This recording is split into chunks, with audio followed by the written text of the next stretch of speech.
আজ আমি আপনাদের দেখাবো কিভাবে খুব সহজে লাভজনক মাশরুম চাষ শুরু করা যায়। খড় ভিজানোর জন্য দুটো গুরুত্বপূর্ণ কেমিক্যাল হচ্ছে ট্রাইকোডোমা এবং ব্যাসিলাস। এই দুটো কেমিক্যাল আপনার নিকটস্থ যে কোনো ভেটেরিনারি অথবা অ্যাগ্রোভেট দোকানে পেয়ে যাবেন।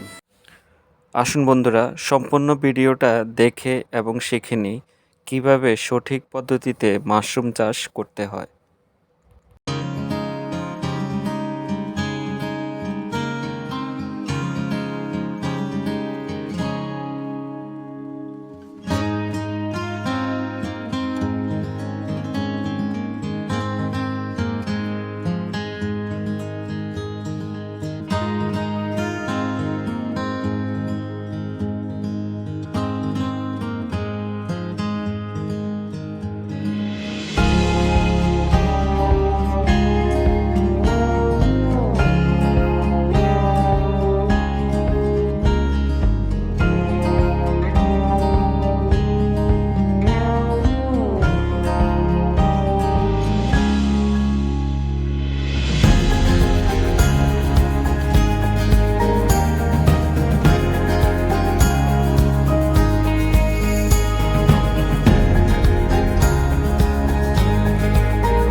ভিডিওটি আপনার ভালো লাগলে অবশ্যই সাবস্ক্রাইব করবেন এবং কমেন্টস করে জানাবেন।